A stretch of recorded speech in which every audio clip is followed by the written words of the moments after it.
Open source theatre group, you Yes. started that, so tell us Yes. a bit, how did that come about? Sure. Well, that's my current kind of personal project. So I'm doing my studying and then trying to get work in other people's theatres and other people's companies. And this is my own project, working essentially on interactive theatre and using theatre as a way to talk about political issues. That's the Israel-Palestine conflict. Yes. Why did you choose that controversial topic to do a performance on? I think it's such a crucial issue in understanding the contemporary world, and such a complicated conflict, and one that a lot of people know a bit about, but everyone is kind of frightened of, that it became like something that I thought was important to try and talk about.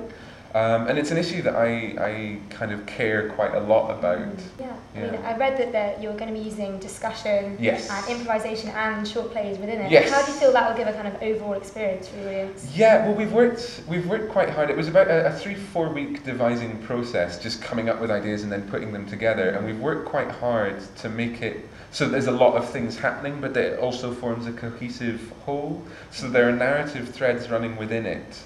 And the pacing of it is such that it should just keep going and keep running on, rather than getting kind of bitty and dull. It should kind of keep exciting and keep engaging. Yeah. So yeah, there's different points where different forms of interaction are kind of possible and encouraged, to find different ways of talking about things. Yeah. And you said you're aiming for sort of an educational result from so learning. Partly, yeah, but not in a patronising way. No, just in a getting some information out there, because a lot of people know a little bit, but don't really understand why this particular conflict is so serious and so big, and why it just keeps going and going. Because it is such a complicated issue. But I find if you get in there and just kind of tease apart the threads, people get an understanding. Brilliant. And you're moving around universities, is this right? Yes, we've just done a couple of performances in Southend and in London. So this is our third location, and then we're going to Edinburgh as well. Good. It was nice to have you back. Yeah, I hope this afternoon goes really well. Lovely to meet you here. You too. Thank you. Bye. Okay, cheers. What are you hoping to achieve by performing?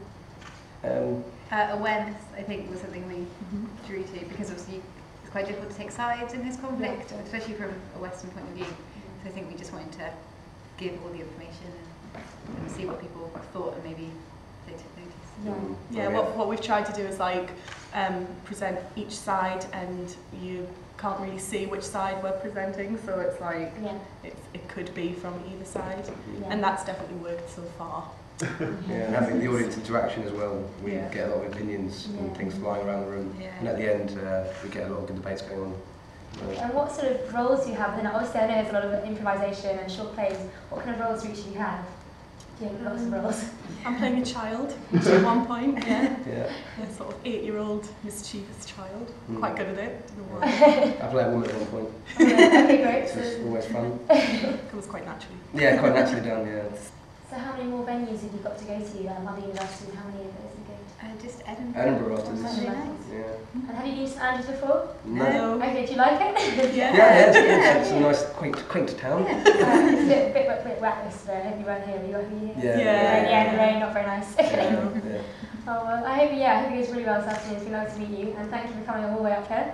And good luck with the rest of the time. Thank you very much. Thank you. Cheers.